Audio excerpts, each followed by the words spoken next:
DNS server ដែល DNS server គឺជាការបំលែងឈ្មោះទៅជា IP address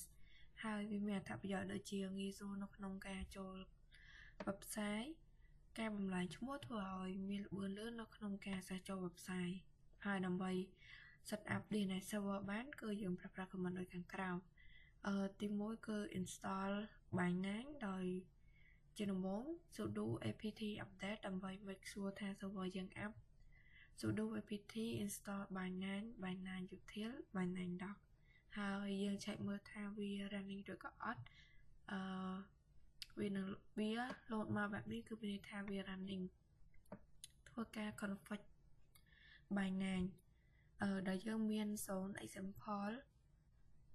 បែបនេះ command បែបនេះយើងត្រូវធ្វើការបង្កើត file 01ហើយ pass command យើងនៅក្នុង file ហើយធ្វើការ save ហើយចំណុចបន្តគឺ basic 0 file example ដែលយើងធ្វើការប្រើប្រាស់ command sudo nano ទីតាំង file របស់យើងដើម្បីធ្វើការ edit ហើយ pass នៅ command មួយនេះចូលហើយយើងឆែកមើលថាវា error ឬក៏អត់ដោយប្រើប្រាស់ command sudo name check zone example ហើយនឹង location file របស់យើង sudo name check conf វាចេញបែបនេះមានន័យថាវាអូខេហើយយើងធ្វើការ restart Binance របស់យើងដោយប្រើប្រាស់ sudo systemctl restart Binance ហើយធ្វើការតេស្ត DNS ជ្រាបសួរលោកគ្រូក៏ដូចជាអ្នកទាំងអស់គ្នាខ្ញុំឈ្មោះរចនានៅនឹងដែរខ្ញុំនឹងបញ្ចូលចំណុចទី6ដែលជាចំណុចបញ្ចប់តេតូនជាមួយនឹង database server នៅក្នុង database server នេះមានដូចជា MySQL PostgreSQL ក៏ដូចជា Oracle ចឹងមុននឹងចូលតេតូនជាមួយនឹងរបៀបប្រើប្រាស់របស់វាយើងត្រូវស្គាល់និយមន័យក៏ដូចជាអត្ថប្រយោជន៍ជាមុនសិនចឹងអ្វីទៅជា database server តេតងជាមួយនឹង database server ហ្នឹងគឺសំដៅទៅលើជា server មួយដែលបានបង្ហាញក៏ដូចជាអាចរក្សាទុកទិន្នន័យបានផងដែរហើយតេតងជាមួយនឹងអត្ថប្រយោជន៍របស់វាគឺទិន្នន័យហ្នឹងត្រូវបានគ្រប់គ្រងល្អប្រសើរជាងមុនហើយមួយទៀតគឺជាកន្លងសម្រាប់កម្មវិធីប្រើប្រាស់ផ្សេងៗផងដែរចំពោះតេតងនឹងរបៀបការប្រើប្រាស់ database server ដោយប្រើប្រាស់ command ហ្នឹងគឺដើម្បី install MySQL server នេះយើងជាដំបូងយើងវាយ command បញ្ចូលគឺ sudo apt update ហើយបន្តមកទៀតគឺ sudo apt install MySQL server ហើយក៏ដូចជាសញ្ញាដក clear y ដើម្បីឲ្យចង់ check MySQL starter ហ្នឹងគឺវាយ command sudo systemctl status MySQL ហើយនេះគឺជាតារាងដែលគឺជា result លទ្ធផលដែលបង្ហាញតមកទៀតគឺដើម្បីចូលដើម្បីបង្កើតដើម្បី secure installation បានគឺកូដរបស់វាគឺ sudo mysql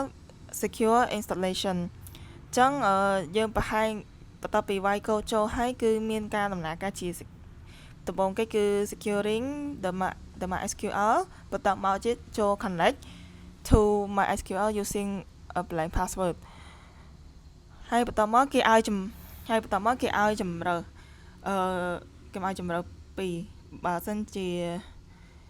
ក្នុងជំរើសឲ្យ2មាន yes និង no អញ្ចឹងយើងត្រូវtap យើងត្រូវវាយអក្សរ y ដើម្បី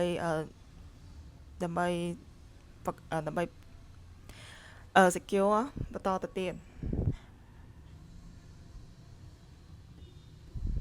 បន្តមកទៀតតេតងជាមួយនឹង login ទៅកាន់ MySQL ចំពោះ command របស់វាគឺ sudo mysql តមកសញ្ញាដក u ហើយ root ដក p ចឹងចឹងតេតងវាយចូលតេតងនឹងវាយ comment ចូលហើយគឺយើងត្រូវវាយ password សិនបន្ទាប់មកយើងបន្ទាប់មកយើងអាចបង្កើតបន្ទាប់មកយើងអាច login បានធម្មតាដែលមាន MySQL ក៏ដូចជានេះគឺ user ហើយនេះគឺជា user ដែលយើងបង្កើត login បាន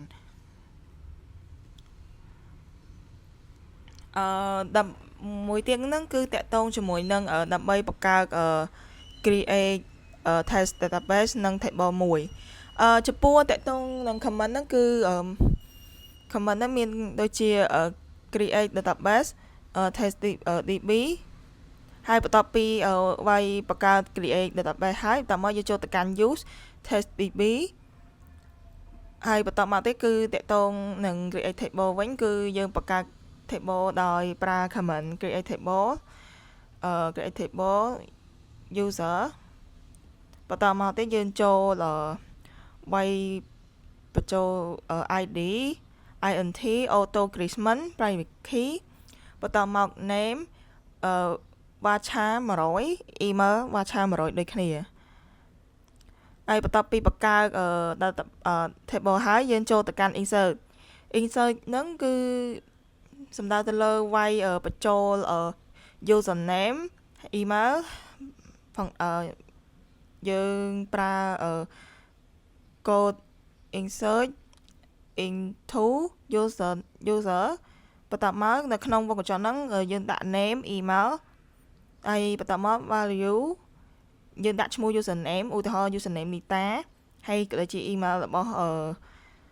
username ឈ្មោះ Nita ដូចគ្នាបន្ទាប់ពីដាក់ insert to ដាក់ insert រួចរាល់អស់ហើយយើងដើម្បីចង់ឆែកតារាងឈ្មោះរបស់យើងនៅក្នុងហ្នឹងយើងប្រើ command select from user ហើយនេះគឺជាលទ្ធផលដែលទទួលបានបន្ទាប់ពីបញ្ចូលទិន្នន័យនៅក្នុងតារាង MySQL ហើយបើយើងចង់ចេញពីតារាងហ្នឹងគឺយើងត្រូវប្រើ command exit MySQL ដើម្បីចង់ exit MySQL គឺគាត់រវាយកូដ exit ជាការស្រេចចឹងវីដេអូមានតប៉ុណ្ណឹងក៏ដូចជាបញ្យល់ការប៉ុណ្ណឹងឯងគឺអរគុណលោកគ្រូក៏ដូចជាអ្នកទាំងអស់គ្នាក្នុងការតាមដាននៅលើវីដេអូ slide មួយនេះហើយសង្ឃឹមថាអ្នកទាំងអស់គ្នានឹងទទួលបានចំណេះដឹងបន្ថែមទាក់ទងនឹងកូដទាក់ទងនឹង comment ផ្សេងៗផងដែរចប់